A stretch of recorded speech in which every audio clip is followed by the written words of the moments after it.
করতেছে এখনই আজ আহলে মজলিসের পক্ষ থেকে আবেদন করতেছি হুজুর যেন ওনার মহামূল্যবান নসিহত পেশ করে আমাদেরকে উপকৃত করেন। বিসমিল্লাহির রহমানির রহিম। আলহামদুলিল্লাহ الحمد لله الذي خلق العلم خلق الجهل خلق الحق خلق الباطل خلق العلو خلق الصفر خلق اليوم خلق الليل خلق النور خلق الظلم خلق الهداية خلق الضلال خلق السعادة خلق الشقاوة خلق الحياة خلق الموت خلق الأبدان. نشهد أنه لا إله إلا هو وحده لا شريك له لا شريك له في ملكه ولا في ملكه ولا في ملكوته لا في جبره ولا في جبروته لا في عظمته ولا في عظموته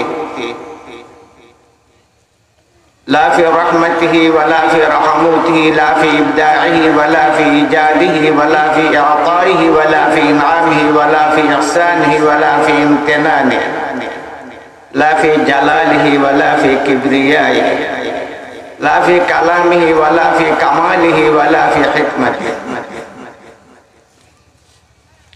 ونشهد أن سيدنا ومولانا محمدا عبده ورسوله الذي بعثه الله عز وجل وأرسله بالهداية والدراية والوقاية والعناية والأمانة والصداقة. بعثه الله عز وجل بالإمامة والقيادة والسيادة. نسأل الله تعالى ينزل بحر فضله وصحائب كرمه عليه وعلى آله وأصحابه الذين هم كانوا يعرفونه حق معرفة يتبعونه حق اتباع يحبونه حق محبة الذين هم كانوا يفتتون يشتتون يمزقون يقطعون يحسون يدمرون كل السلط وسيطرة الطاغوتية والشيطانية عن وجه الأرض بركوز أرجلهم لا يخافون بالله لومة لائم وهم الذين تخضعت وتذللت وتسجدت القوة الباطلة إلى أقدامهم وهم الذين كانوا لا يخافون دون الله بشيء يدمون بوج الأرض بدمائهم لإعلاء كلمة الله عز وجل يبلغون كل ما جاء به النبي صلى الله عليه وسلم من الهدى والسنن من الشرق إلى الغرب من الغرب إلى الشرق من الجنوب إلى الشمال من الشمال إلى الجنوب من أفق إلى أفق وسلم تسليما كثيرا كثيرا. أما بعد فأعوذ بالله من الشيطان الرجيم. بسم الله الرحمن الرحيم. إني جاعلك للناس إماما. وقد ورد في الخبر عن النبي الأمين المأمون الصادق المصدوق الأبر صاحب القبر الأعظم صلى الله عليه وسلم أنه أفصح حيث قال ائتموا بي وليأتم بكم من بعدكم. কায়স্থগ্রাম কুসুমবাগ এলাকাবাসীর উদ্যোগে আয়োজিত আজকের ওয়াজ মাহফিলের সম্মানিত মহিমামণ্ডিত সত্যের উপর দৃঢ় সংকল্প হকের উপর প্রতিষ্ঠিত জনাব সভাপতি কোরআন সুন্নাহর ধারক বাহক কোরআন হাদিসের অনুসরণে নিবেদিত প্রাণ সম্মানিত উলামায়ে কেরাম ইমান দীপ্ত মুরব্বিয়ান কোরআন প্রেমিক সম্মানিত উপস্থিতি একটি আয়াত পড়েছি আপনাদের সামনে সাথে সাথে নবী করিম সাল্লাল্লাহু আলাইহি ওয়াসাল্লামের দীর্ঘ হাদিসের একটা অংশ পড়েছি ওইগুলোর আলোকে সংক্ষিপ্ত সময় সংক্ষিপ্ত কিছু আলোচনা আপনাদের সামনে উপস্থাপন করার চেষ্টা করব। আল্লাহ তাআলার মহান দরবারে তৌফিক চাই। বলা হয়েছে মাযহাবের ব্যাপারে আলোচনা করার জন্য। মাযহাবের অর্থই বা কি, মাযহাবের ব্যাখ্যা কি, মাযহাব কাকে বলে, এই ব্যাপারে আগে কিছুটা আলোচনার প্রয়োজন আছে না না? এরপরে দেখবো আমরা মানতে পারি কি পারি না, মানার প্রয়োজন আছে কি নাই। আগে চিনতে হবে পিতা কাকে বলে। যদি পিতাই চেনা যায় না, তাহলে পিতার মর্যাদা ওকে দিবেন কি দিবেন না ওইটা পরের ব্যাপার। মাযহাব এই ব্যাপারে আমরা তালিমুল ইসলামের মধ্যে পড়েছি। তালিমুল ইসলাম লিখেছেন মুফতি কিফায়াতুল্লাহ রাহমাতুল্লাহ আলাইহি।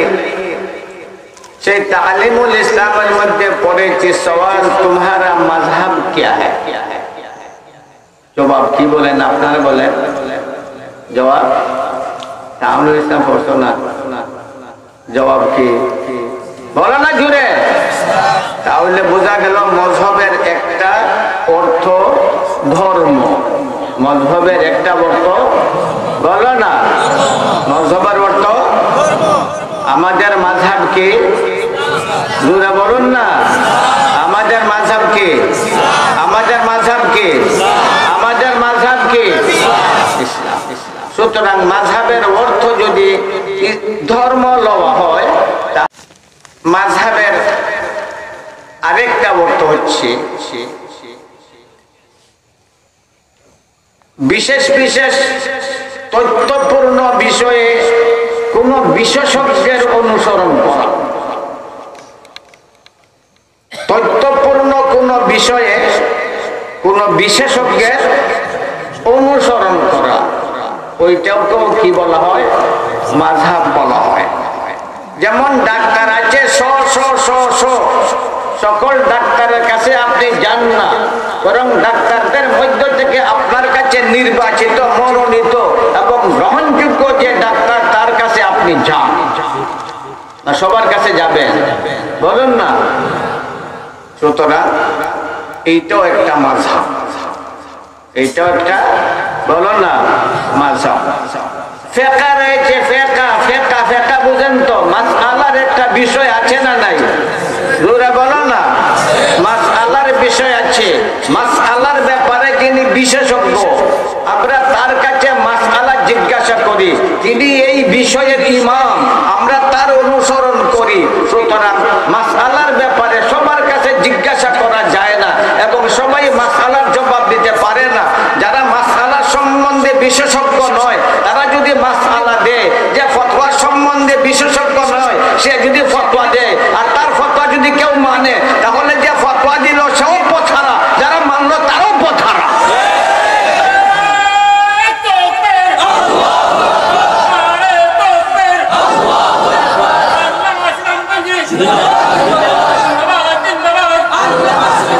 যেমন মৌলানা সাদ সাহেব ফতোয়া দিয়েছেন, যেমন মৌলানা সাদ সাহেব ফতোয়া দিয়েছেন, এক ফতোয়া দিয়া সারা দুনিয়ার মধ্যে একটা ফাসাদ সৃষ্টি করে দিয়েছে। অর্থের বিনিময়ে যদি কেউ ইমামতি করে, কোরআন পড়ায়, তার টাকা, তার বিনিময়ে বেশ্যার নারীর পয়সার চেয়ে আরো জঘন্য হারাম। মদিনার ইমাম সাহেব বেতন নেয়, ইমামতি করে। মক্কার ইমাম সাহেব বেতন নেয়, ইমামতি করে। সারা দুনিয়ার মধ্যে যারা ইমাম আছে, মাদ্রাসায় পড়ায়, কোরআন পড়ায়, সবাই বেতন নেয় না নেয় না? জোরে বলো না।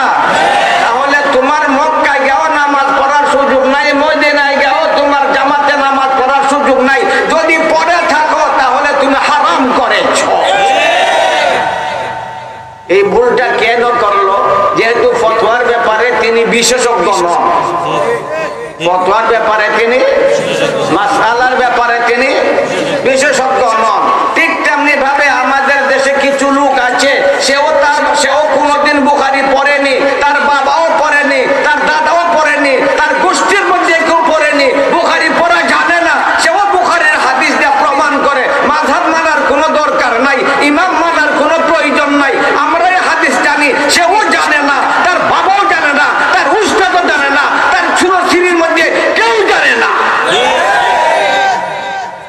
বুখারী শরীফের হাদিসটা দলিল দেয়, সহি হাদিসে আছে কি নাই, ওইটাকে সহি হাদিসে, সহির অর্থ সেও জানে না, তার বাবাও জানে না। সহির অর্থ আপনারা কি মনে করেন? শুদ্ধ, শুদ্ধ না সহি? বলো না। এই তৈল ধূম্র ঝাল, এটা একটা ধোঁকা। সহি হাদিসের অর্থ শুদ্ধ হাদিস নয়। সহি শব্দটা হচ্ছে মুহাদ্দিসিনে কেরামের পরিভাষা, হাদিসের পরিভাষা।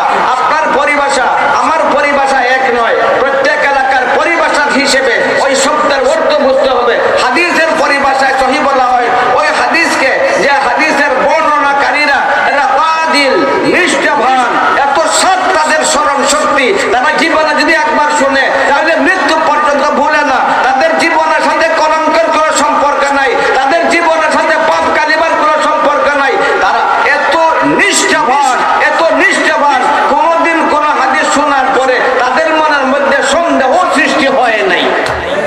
এমন সকল গুণে গুণান্বিত যিনি, এবং সব বর্ণনাকারীরা এমন সকল গুণে যদি গুণান্বিত হন এবং মাঝখানে যদি কোনো ধরনের ফাঁক না থাকে, এই ধারাবাহিকতায় যে হাদিস বর্ণিত হবে ওই হাদিসকে বলা হয় সহিহ। বুখারী শরীফে থাকলেও সহিহ, তিরমিজি শরীফে থাকলেও সহিহ, ইবনে মাজাহ থাকলেও সহিহ, নাসাঈতে থাকলেও সহিহ, হাদিসের যে কোনো কিতাবে হাদিস থাকলে হাদিসটা সহিহ।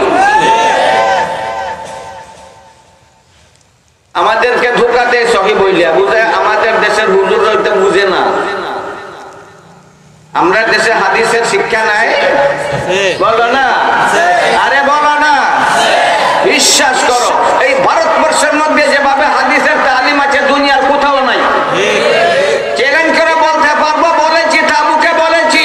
তাবুকে আমাকে জিজ্ঞাসা করা হলো আপনি কি পড়ান, বললাম আমি বুখারী শরীফ পড়াই।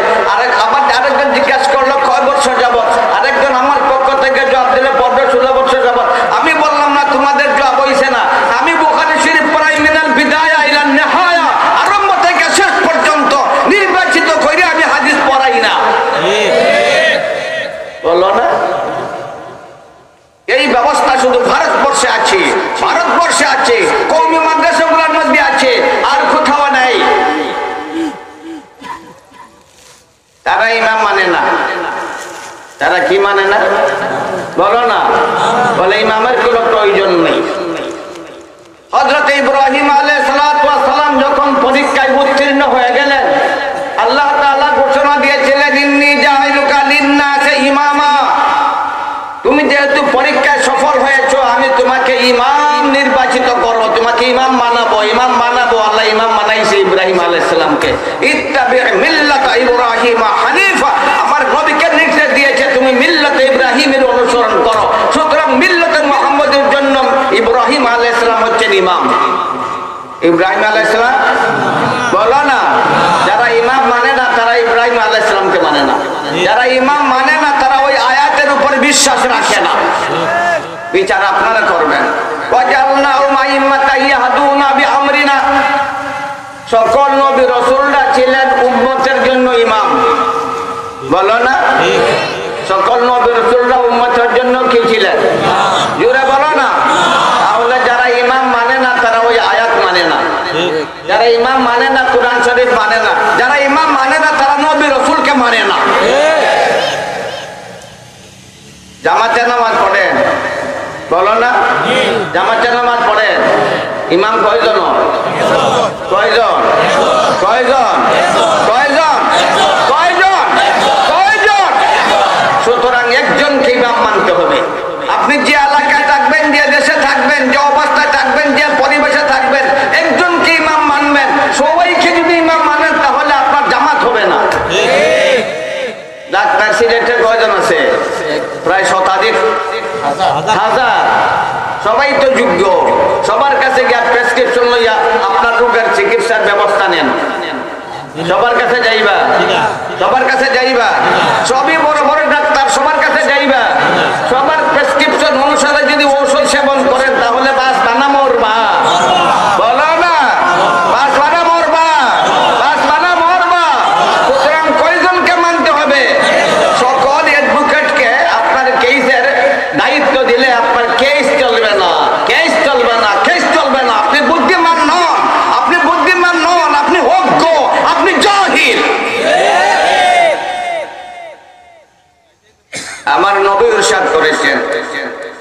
ইতাম্মু বি ওয়ালিয়াতাম্মা বিকুম মান বা'দাকুম, তোমরা সকলে আমার অনুসরণ করো, তোমরা সকলে আমার।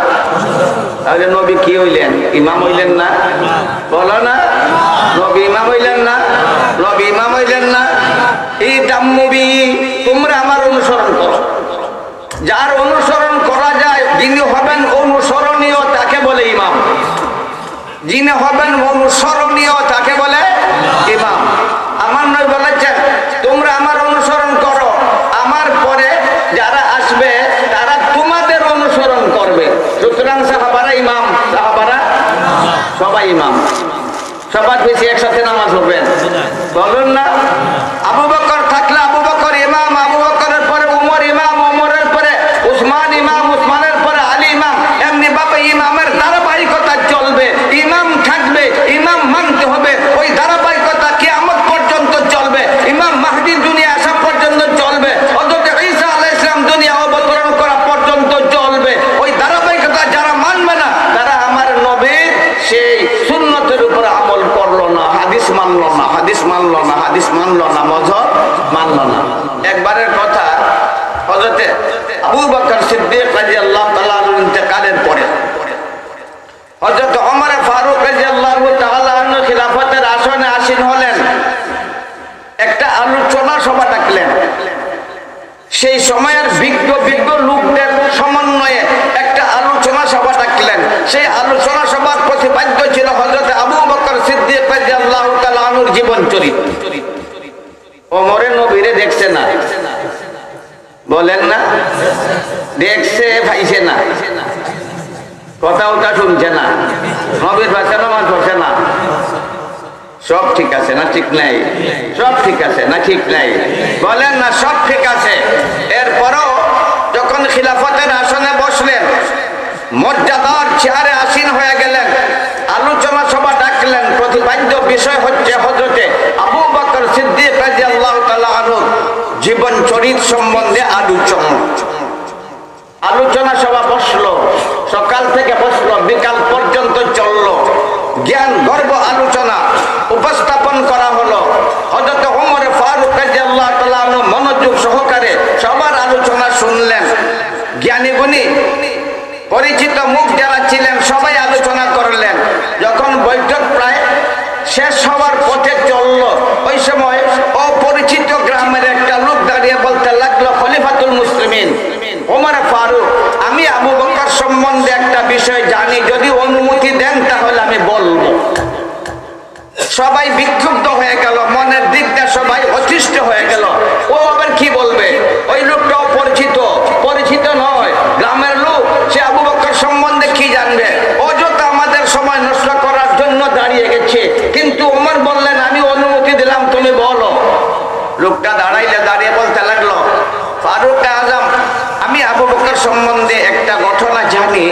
আবু বকর সকালবেলা তার স্ত্রীকে বলতো হালুয়া পাক করো, তার স্ত্রী হালুয়া পাক করতো। দিনের শেষ বেলা আবু বকর ও হালুয়া নিয়ে বাজারের ওই গলি দিয়ে যেতেন, আমি দেখেছি। কথা কি শেষ? বলো না, কথা কি হয়েছে? সবাই একবারে হতো, আরে অদ্ভুত ব্যাপার, অযথা আমাদের সময়টা নষ্ট করলো। তার স্ত্রীকে হালুয়া পাক করার জন্য কেন বলতো? ওই হালুয়া নিয়ে আবু বকর কোথায় যেত, কি কাজ করতো, কিছুই বললো না, মাঝখানে কথা শেষ করে দিল। ওই ধরনের কথা বলে আমাদের সময়টা নষ্ট করলো। সবাই মনের দিক দিয়ে তারা একবারে বিরক্ত হয়ে গেলেন। ওমর কিন্তু মনোযোগ সহকারে তার কথা শুনলেন, যেহেতু ওই বিশের সম্পর্ক কার সাথে? আবু বকরের সাথে। ওই বিশের সম্পর্ক কার সাথে? জোরে বলে না, আবু বকরের সাথে। যে আবু বকরের নাম আকাশ জগতে রাখা হয়েছে সিদ্দিক। আপনারা অবশ্যই জানেন না? আকাশ জগতে রাখা হচ্ছে সিদ্দিক। আবু বকরের পিতা যখন নিয়ে গেলেন আবু বকরকে তার মহাপ্রভুর সামনে, মহাপ্রভুকে সজদা করার জন্য আবু বকর গেলেন আব্বার আবু কুহাফার সাথে। আবু কুহাফা মহাপ্রভুকে সজদা করলেন। এরপরে আবু বকরকে বললেন, আবু বকর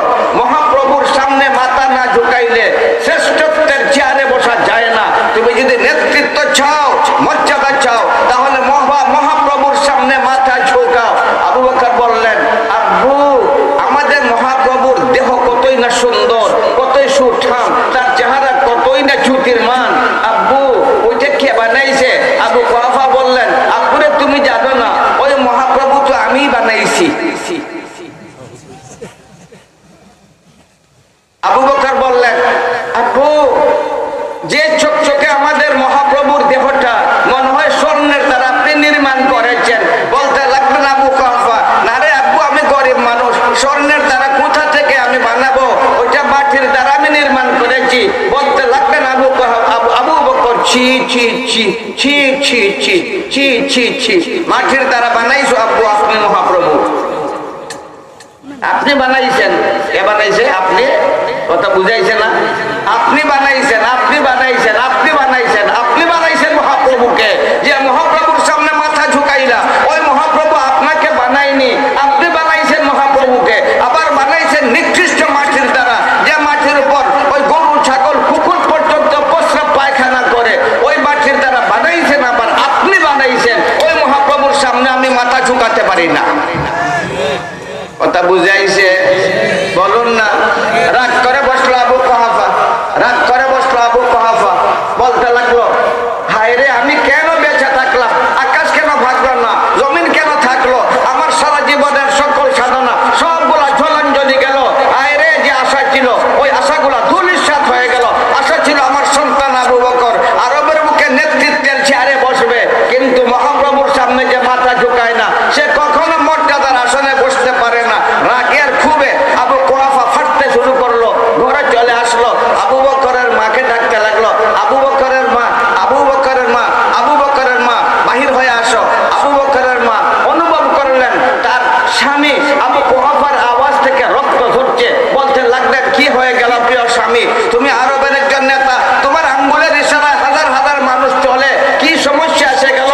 তোমার আওয়াজ থেকে যেমন রক্ত ঝরছে, কি ব্যাপার? চিৎকার করে বলতে লাগলো, আরে জানো না, তোমার ছেলে আবু বকর মহাপ্রভুকে সজিদা করলো না, আসমান কেন ভাঙলো না, জমিন কেন থাকলো, আমি কেন মরে গেলাম না? আমার সারা জীবনের সকল সাধনা সবগুলা পানি পানি হয়ে গেছে। হায় রে, কি করা যায়? ওই সময় আবু বকরের মা বলতে লাগলেন, আমার প্রিয় স্বামী আবু বকরের বাবা, একটা কথা শোনো, আমার বুকের মধ্যে একটা গোপন কথা আছে, কেউ জানে না।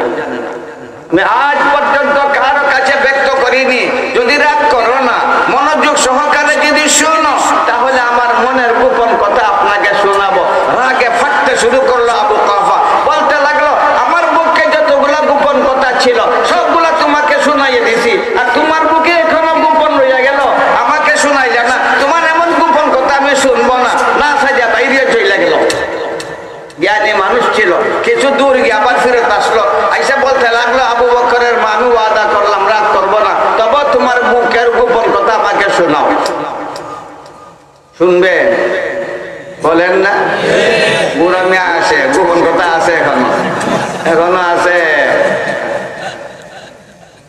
আবু বকরের মা বলতে লাগলেন, আমার প্রিয় স্বামী শোনো, আমরা নারী জাতি, আমরা গর্ভ ধারণ করি। আমাদের পেটে যখন গর্ভ আসে, তখন ধীরে ধীরে তার ভার, তার ওজন বাড়তে থাকে। আমরা সতর্ক থেকে সতর্ক হয়ে যাই। আমরা স্বাধীনভাবে ঘুমাই না, আমরা স্বাধীনভাবে চলি না, আমরা স্বাধীনভাবে খাই না। আমরা এত সতর্কতা অবলম্বন করি এবং বিরাট একটা ভার অনুভব করি। কিন্তু বিশ্বাস করো, আবু বকরের পিতা বিশ্বাস করো, আল্লাহর কসম, আমার আবু বকর যখন আমার গর্ভে আসলো, আমি কোনোদিন ভার অনুভব করিনি। সন্তান বাড়তে চলছে, বাড়তে চলছে, বাড়তে চলছে, বাড়তে চলছে, সপ্তাহে সপ্তাহে, মাসে মাসে বাড়তে চলছে। সুতরাং এই হিসেবে তার ভারটাও বাড়বে, অবশ্যই বাড়বে।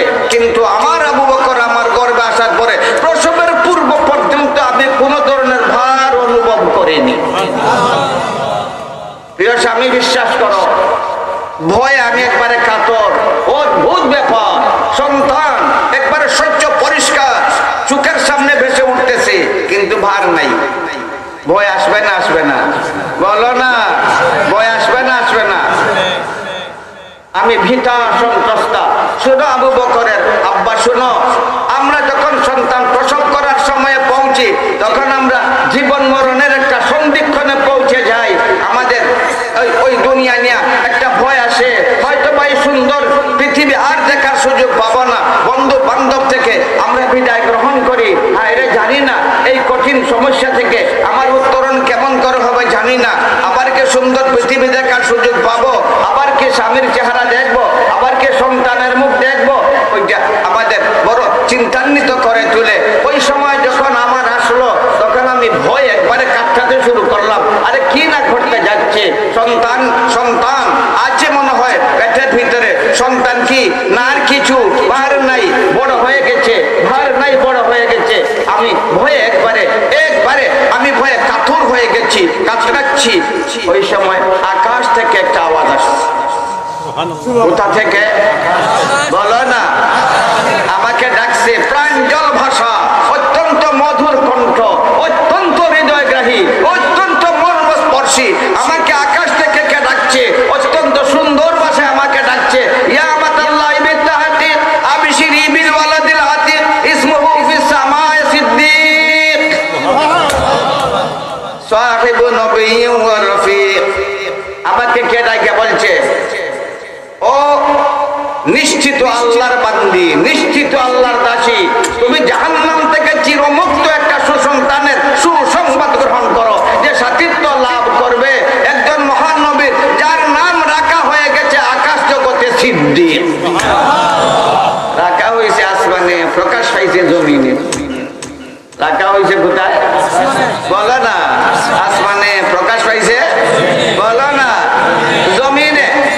সেই আবু বকর সিদ্দিক রাদিয়াল্লাহু তাআলা আনহুর মা বলতে লাগলেন, এমন সুসংবাদ যে সন্তানের প্রতি রয়েছে, আবু বকরের পিতা, বিশ্বাস করো, বিশ্বাস করো। ওই সন্তান কখনো তোমার হাতের তৈরি মূর্তির সামনে তার শরীরের প্রধান অঙ্গ মাথা ঝুঁকাইতে পারে না। সেই আবু বকরের আলোচনা চলছিল। গ্রামের অপরিচিত লোকটা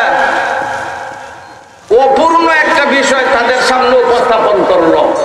দেখেছি, আমি জানি ওমরে ফারুক তার স্ত্রীকে সকালবেলা বলতো হালুয়া পাক করো, বিকাল বেলা ওই হালুয়া নিয়ে বাজারের ওই গলি দিয়ে যেত। আর জানি না, সবাই একবারে হতবাক, কি বলছে কি বলছে।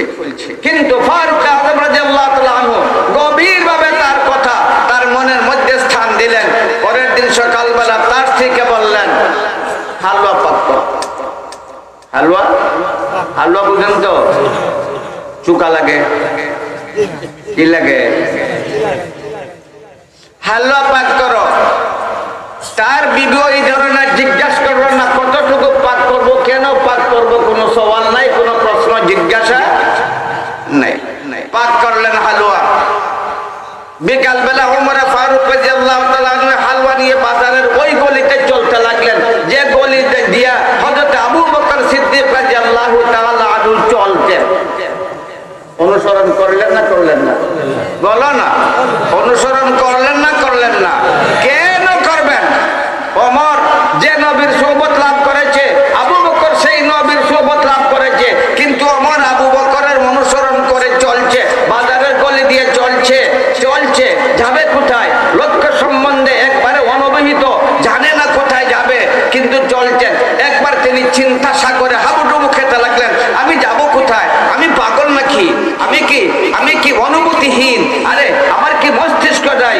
আমার কি বুদ্ধি নাই? কি হয়ে গেল আমার? আমি চললাম কোন পথ ধরে? যাব কোথায়? আমি কি লক্ষ্যভ্রষ্ট? কোথায় যাব? চিন্তা করতে লাগলেন। আমাকে মানুষ পাগল বলবে, পাগল বলবে, পাগল বলবে। আমি কি পাগল হয়ে গেলাম? সিদ্ধান্ত নিলেন, আমি লক্ষ্য জানি না, আমি জেনেছি আবু বকর ওই রাস্তা দিয়ে চলেছে, আমি সেই রাস্তা ধরে চলবো।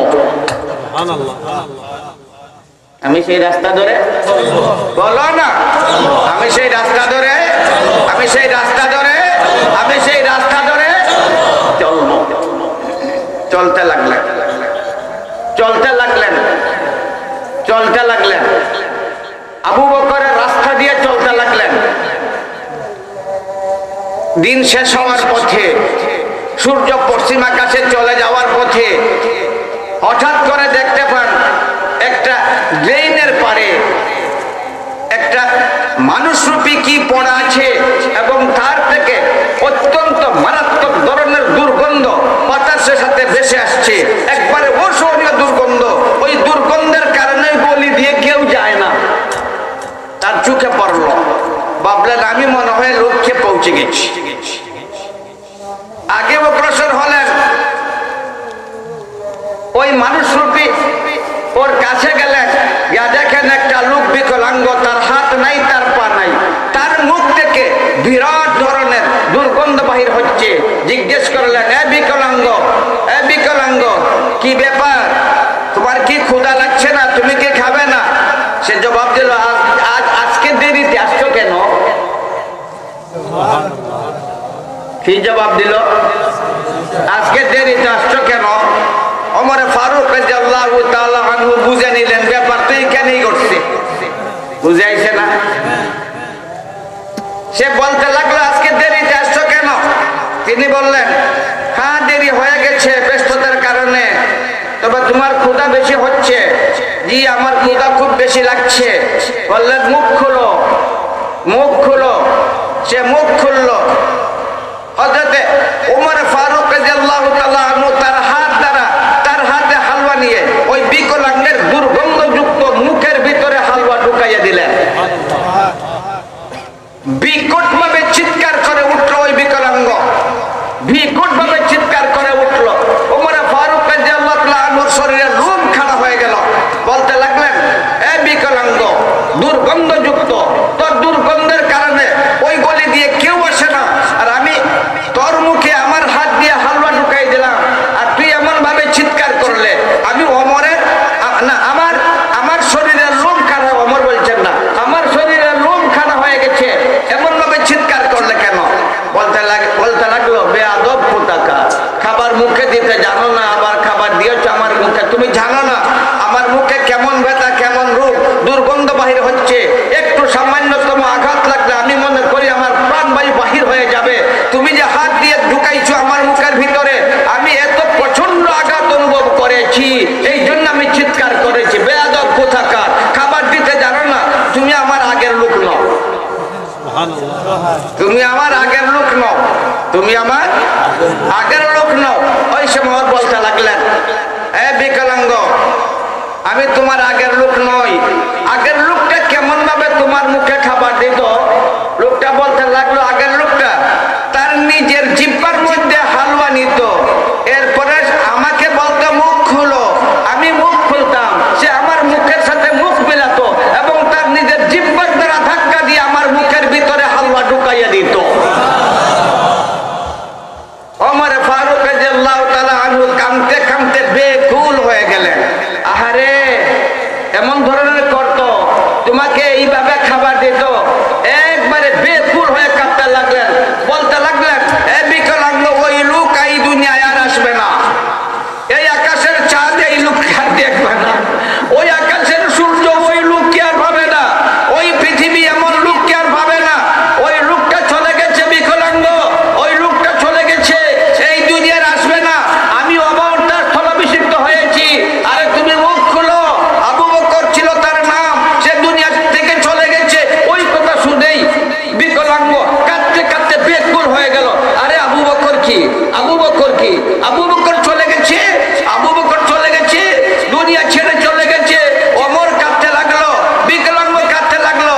বিকলাঙ্গ বলতে লাগলো, আরে আমি তো অপেক্ষায় ছিলাম আবু বকরের হাতে ইসলাম গ্রহণ করব। আমি জানি আমাদের কিতাবের মধ্যে আছে সর্বশেষ নবী, সর্বশ্রেষ্ঠ নবী, তার প্রথম খলিফা আবু বকর এমন চরিত্রের অধিকারী হবে, বিকলাঙ্গের মুখে মুখ লাগাইয়া সে খাবার দিবে, সেই আবু বকরের হাতে আমি ইসলাম গ্রহণ করব।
তিনি, এবং বলে দিয়েছেন এই হাদিসটা আমলযোগ্য নয়, এই হাদিসটা রহিত, এই হাদিসটা মনসুখ। সুতরাং বুখারীর সকল হাদিসের উপর আমল করা কারোর জন্য সম্ভব নয়। তারা হাদিস বুখারীর হাদিস বইলা বইলা আমাদেরকে ধোঁকা দেয়, তাদের জন্য বুখারীর সব হাদিসের উপর আমল করা সম্ভব নয়, বলতে বাধ্য।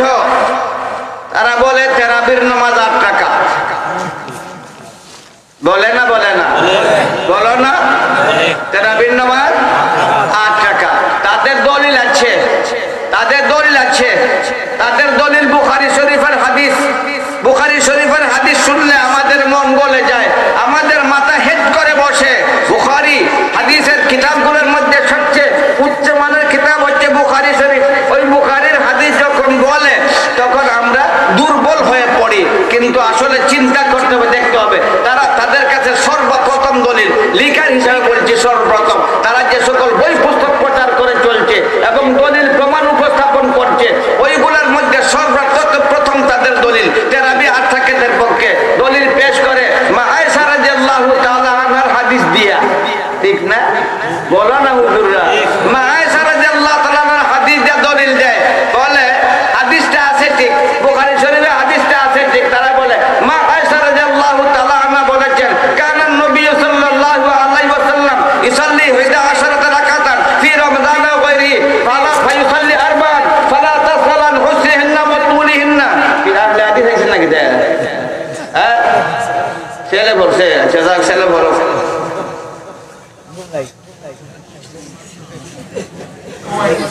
يصلي 4 فلا تسأل عن حسنهن وطولهن ثم يصلي 4 فلا تسأل عن حسنهن وطولهن ثم يوتر بثلاث। হাদিসের অর্থটা শুনেন, হাদিসের অর্থটা শুনেন, তাদের দলিল। তারা বলে মা আয়েশা রাদিয়াল্লাহু তাআলা আনহার বর্ণনা আছে, আমাদের নবী রাতের বেলা 11 রাকাত নামাজ পড়তেন, 4 রাকাত পড়তেন অত্যন্ত সুন্দরভাবে পড়তেন, এরপরে আরো 4 রাকাত পড়তেন অত্যন্ত সুন্দরভাবে পড়তেন, এরপরে 3 রাকাত বিতির পড়তেন। অর্থটা শুনছেন? রাতের বেলা কয় রাকাত পড়তেন? 11 রাকাত। বিতির পড়তেন কয় রাকাত? বলো না জুড়ে। বিতির পড়তেন কয় রাকাত? বিতির পড়তেন কয় রাকাত? 3 রাকাত। সুতরাং 11 রাকাত থেকে 3 রাকাত বাদ দিলে কয় রাকাত থাকে? বলো না, কয় রাকাত থাকে? কয় রাকাত থাকে? তাই তারাবি হইল 8 রাকাত। কিন্তু এই হাদিসের মধ্যে আছে ফি রমাদান ওয়া গায়রিহি, রমজান এবং রমজান ছাড়াও হুজুর পড়তেন 11 রাকাত। 3 রাকাত বাদ দিলে থাকে 8 রাকাত। রমজানও পড়তেন, রমজান ছাড়াও পড়তেন। রমজান ছাড়া তারাবি আছে? এ বলো না, রমজান ছাড়া তারাবি আছে? যদি এই হাদিস তাদের প্রমাণ হয়, তাহলে রমজানেও তারাবি আছে, রমজান ছাড়াও তারাবি আছে। তার বাবাও পড়ে না, তার দাদাও পড়ে না, কেউ পড়ে না, দুনিয়ার কেউ রমজান ছাড়া তারাবি পড়ে না। বুঝা গেল? ওই হাদিস ওরা বুঝছে না।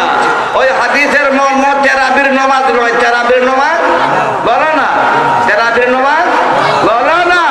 রমজান ছাড়া তারাবি আছে। বুঝা গেল? 8 রাকাত তারাবি নামাজ নয়। যে নামাজ রমজানেও আছে, রমজান ছাড়াও আছে, ওই নামাজ হচ্ছে আমার নবীর লক্ষ্য, তারাবি নয়। যারা বলে তারাবি, তারা বিভ্রান্ত, তারা হাদিস বুঝে না, বুঝতেও পারবে না। ওই নামাজ হচ্ছে তাহাজ্জুদের নামাজ। ওই নামাজ কিসের নামাজ? জোরে বলো না, জোরে বলো না, জোরে বলো না। তাহাজ্জুদের নামাজ। 2 নম্বর, ওই হাদিসকে তারা খুব দলিল হিসাবে উপস্থাপন করে। ঠিক আছে, তোমাদের দলিল মাইনে নিলাম কিছুক্ষণের জন্য, ওইটা তারাবির নামাজই মেনে নিলাম। এরপরে আছে বিতির কয় রাকাত? বলো না, কয় রাকাত? কয় রাকাত? জোরে বলো না, কয় রাকাত? কয় রাকাত? কয় রাকাত? তারা পরে 1 রাকাত। কিছুটা মানে, কিছুটা মানে না, কিছুটার উপরে ইমান, কিছুটার উপরে ইমান না। বুঝা গেল? আসলে হাদিস বোঝা তাদের লক্ষ্য নয়, হাদিসের উপরে আমল করা আসলে তাদের লক্ষ্য নয়। তাদের লক্ষ্য ডলার, দিনার আর দিরহাম।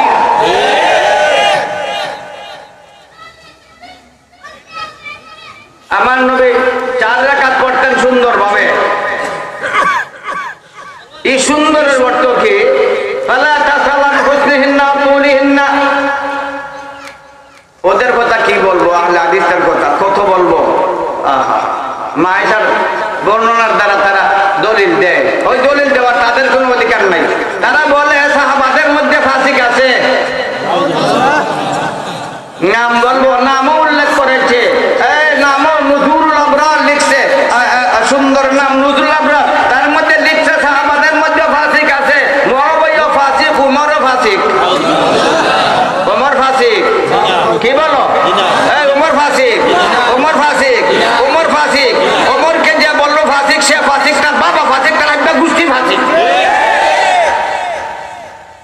সাহাবা ফাসিক নন?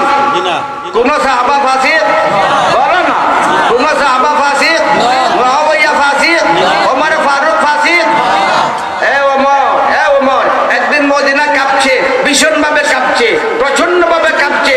ওমর ঘর থেকে বাহির হয়ে আসছে, নারী পুরুষ নির্বিশেষে ঘরের বাহিরে চলে আসছে, চিৎকার আর চিৎকার শুরু হয়ে গেছে। ওমর জিজ্ঞেস করতে লাগলো, আরে কি ব্যাপার, তোমাদের কি হয়ে গেল? তোমরা সবাই বাহির হয়ে আসছে কেন? তোমরা কান্নাকাটি করছো কেন? এতো তোমাদের মধ্যে হতাশা কেন?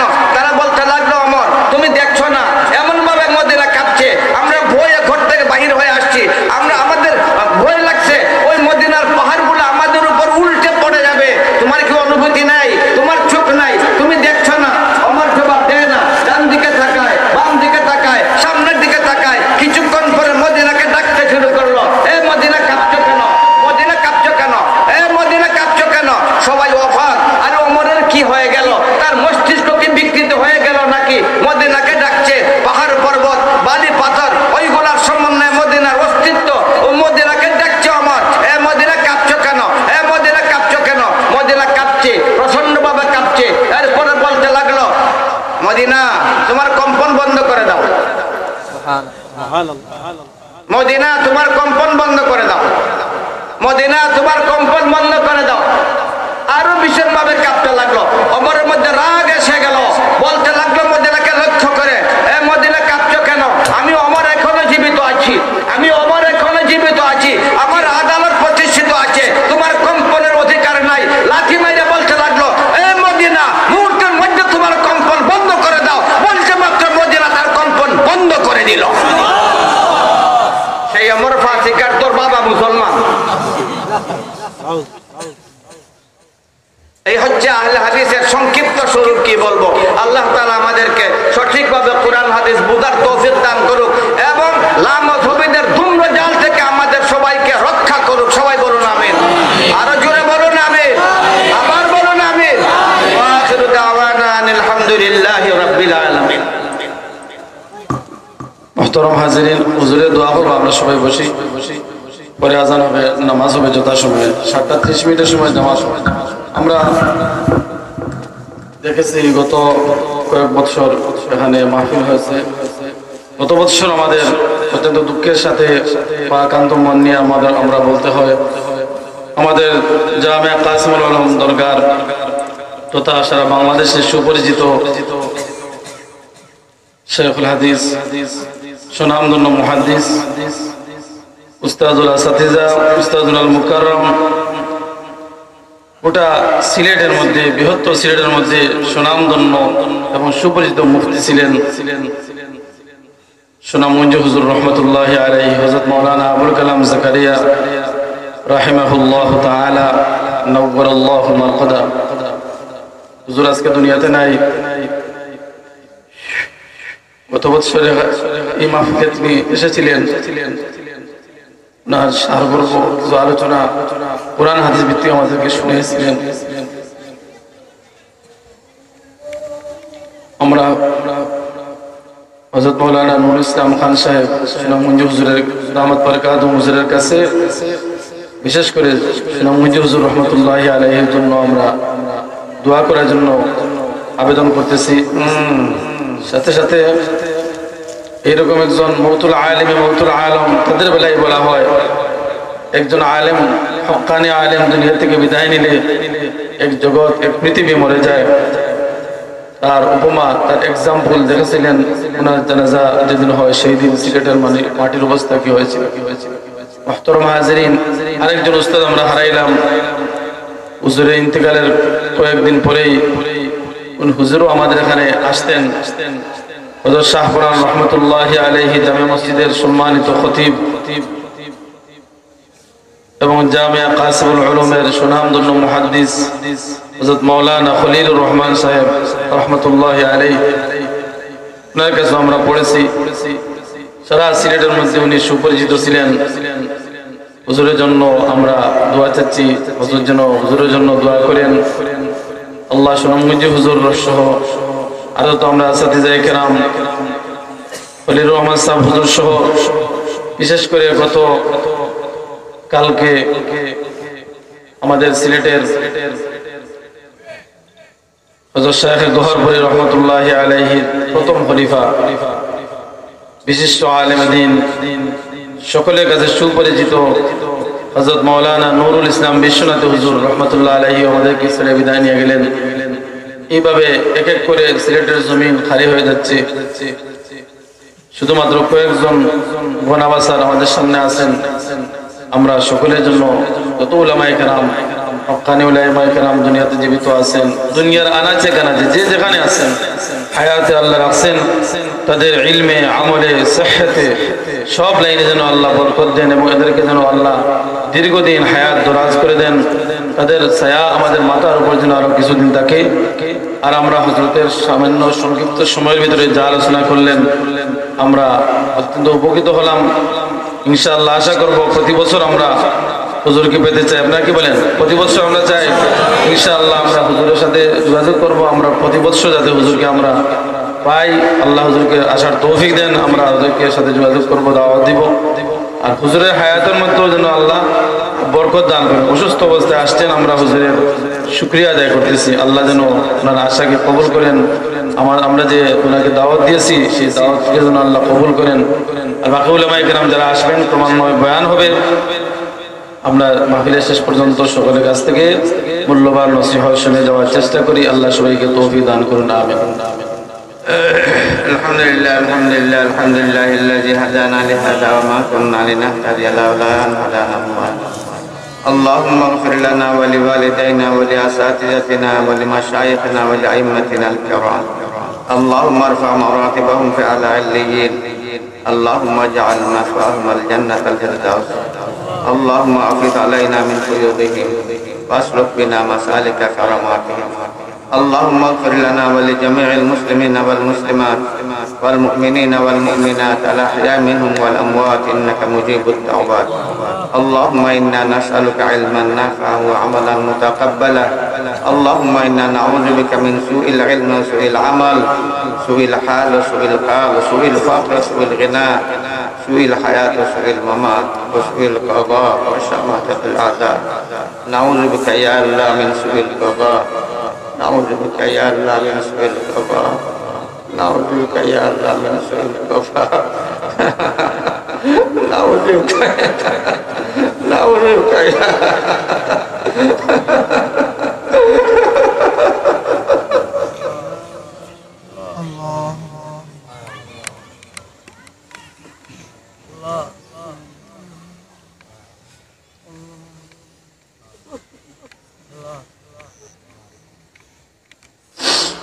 صلى الله تعالى على خير خلقه محمد وعلى آله وأصحابه أجمعين. آمين برحمتك يا